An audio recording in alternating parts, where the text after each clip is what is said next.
আগামী ৩রা ফেব্রুয়ারি শনিবার দিবাগত রাতে অনুষ্ঠিত হবে প্রখ্যাত পীর মৌলানা আহমেদ আলী রংপুরি সাহেবের ইছালে ছাওয়া মাহফিল। এ নিয়ে রংপুর দ্বিতীয় খণ্ড রওজা সংলগ্ন বিশাল মাঠে প্যান্ডেলের কাজ জোর কদমে চলছে।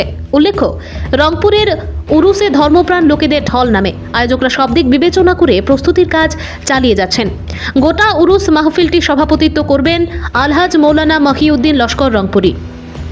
এ নিয়ে প্রতিক্রিয়া ব্যক্ত করতে গিয়ে মৌলানা মহিউদ্দিন লস্কর রংপুরি জানান, ওই দিন আছরের নামাজের পর কোরআন খতমের মাধ্যমে অনুষ্ঠানের সূচনা হবে। এশার নামাজ পর খতমে খাঁজে গান ও মিলাদ মেহফিল অনুষ্ঠিত হবে। এরপর ধারাবাহিকভাবে ফজর পর্যন্ত বিশিষ্ট উলামায়ে কেরাম ও সুফিয়ানে এজমামারা উপস্থিত থেকে দ্বীনি আলোচনা করবেন। ফজরের পর তরিকতের খতম, আখিরি মোনাজাত ও শিরনি বিতরণের মাধ্যমে অনুষ্ঠানের সমাপ্তি ঘটবে।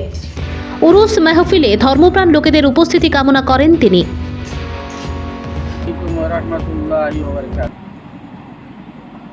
বিরাদরান ইসলাম, আগামী ৩রা ফেব্রুয়ারি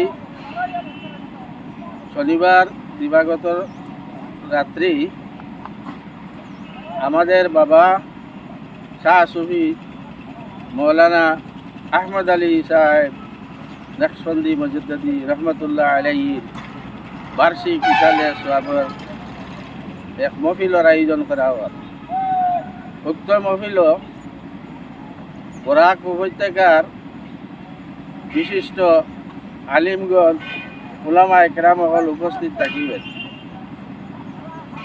ও উত্তরপ্রদেশ থেকে আগত পীর ও মুর্শিদ মৌলানা মসরুর আহমদ খান সাহেব ও মৌলানা মবরুর আহমদ খান সাহেব মাদ্দাজিল্লুল আলী তাইন উপস্থিত রইবা।